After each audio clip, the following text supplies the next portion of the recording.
Long ago, two travelers were given the same amount of lamp oil before crossing a mountain road at night. The first traveler turned his lantern high. The flame was bright. The road looked easy. He could see far ahead. The second traveler kept his flame lower.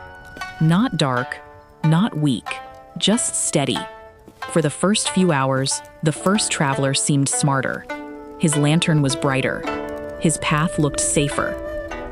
But just before dawn, his flame began to shake. Then it disappeared. His oil was gone. The second traveler was still walking. Same road, same night, same amount of oil. But one lantern had been asked to do too much too early. The lesson was simple. It is not enough to have enough fuel. You also have to make it last until the journey is over. At 44, Akari realized her paycheck worked exactly the same way. Payday felt bright. The account looked healthy.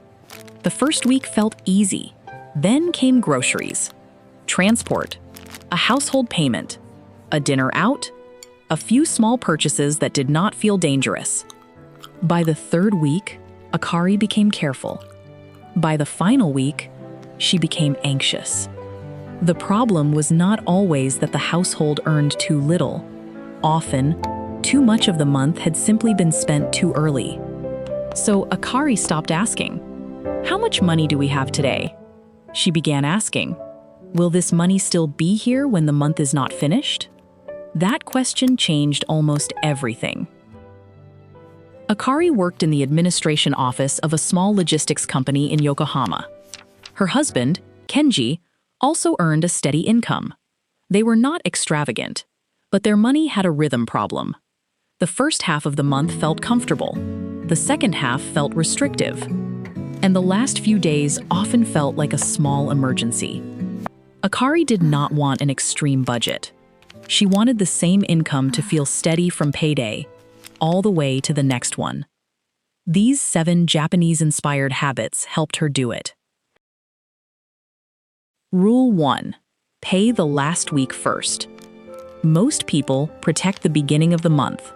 Akari began protecting the end. On payday, before deciding what was available for flexible spending, she moved a small amount into a separate final week envelope. That money was not for shopping, not for treats, not for upgrades. It was simply reserved for the final 7 days. At first, this felt strange. Why lock money away when the month had only started? Because the final week was exactly when she usually needed money most. Her old system was spend normally, then hope something survives. Her new system was decide what must survive first. Even a modest amount changed the emotional tone of the final week. The shift. On payday, protect some money for the last 7 days before you begin spending the rest. Don't wait to see what survives. Choose what survives. Rule 2. Create a minimum balance floor. Akari used to check her bank account and think, there is still plenty left. But plenty had no definition. So she created a floor. Imagine an account contains 120,000 yen. Akari might decide that 30,000 yen is not normal spending money. It is the floor. When the account begins approaching that number, optional spending slows down. The floor is not necessarily a full emergency fund. Think of it as a guardrail, a visible line that says, below here, the rest of the month becomes fragile. This worked better than waiting until she felt broke, because feelings often arrive too late. A number can warn you earlier. The shift. Choose a minimum balance you don't want ordinary monthly spending to cross. When you approach it, slow down. Do not treat the floor as money waiting to be used. Rule 3. Separate irregular expenses from daily life. Some expenses do not happen every week, but that doesn't make them surprises. Medicine, a haircut, a household refill, a birthday gift, a school payment. Akari often forgot these because they were not regular bills. Then one appeared, and suddenly, grocery money disappeared.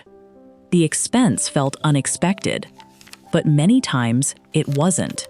It was simply irregular. So Akari kept a small list of expenses that were likely to happen during the month, even if they did not happen every week. Before all her money became available for daily life, she reserved something for them. Now a pharmacy visit did not have to steal from next week's food money. The shift.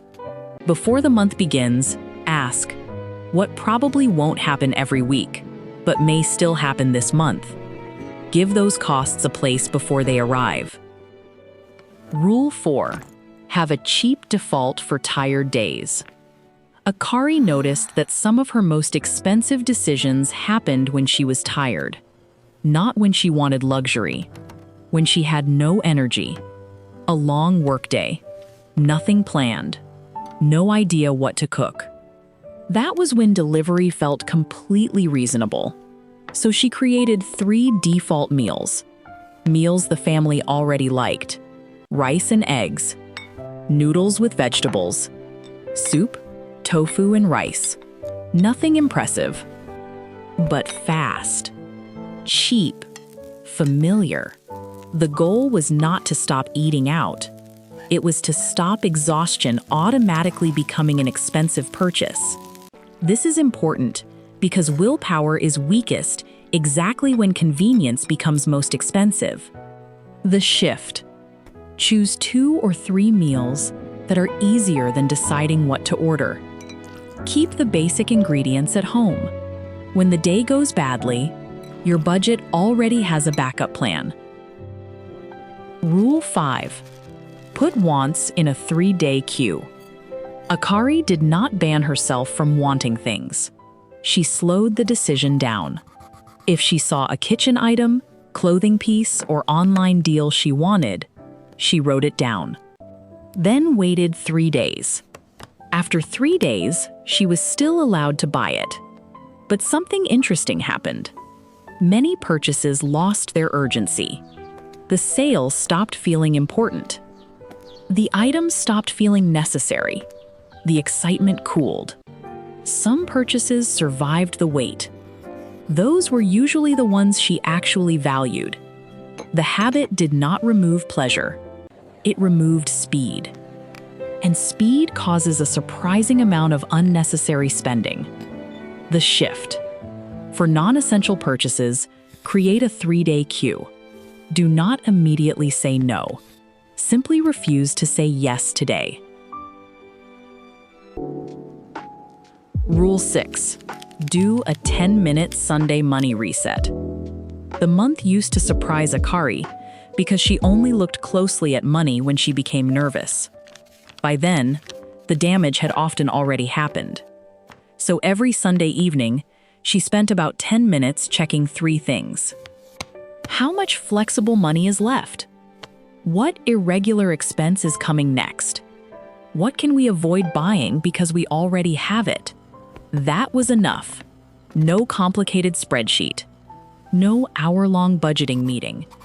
Just enough visibility to correct the next 7 days. This is where the spirit of Kakebo can be useful. When spending becomes visible, it becomes easier to question. A small weekly adjustment is much easier than a desperate month-end rescue. The shift. Once a week, look forward. Not just backward at what you spent. Ask what the next 7 days are likely to demand from your money. Rule 7. Let leftover money survive. At the end of one good week, Akari noticed she still had money left in her weekly spending amount. Her old reaction would have been, "We did well. We can treat ourselves."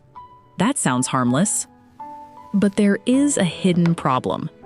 If every successful week becomes permission to spend more, being careful never makes the future easier. So Akari changed the rule.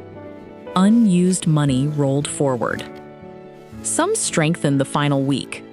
Some stayed as buffer. Some eventually became savings.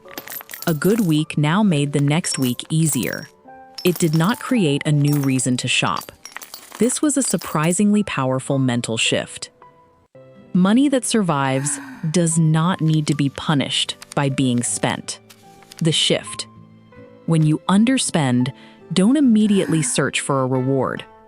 Let some of that money remain. Let today's discipline reduce tomorrow's pressure. Several months later, Akari's salary had not changed dramatically, but the month felt different. The first week was slightly less exciting. The last week was dramatically less frightening. That was a trade she was happy to make.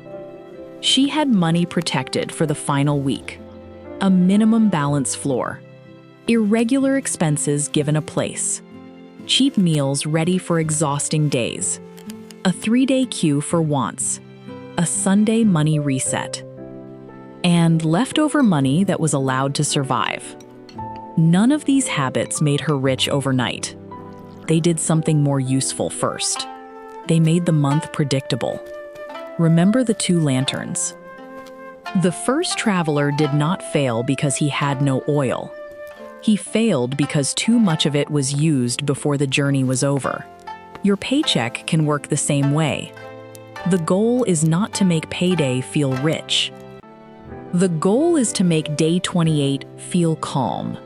So on your next payday, try one experiment. Before spending anything optional, protect money for the final week. Then build the rest of the month around what remains. Because financial peace is not only about how much money enters your life, it is also about whether enough of it is still there when you need it.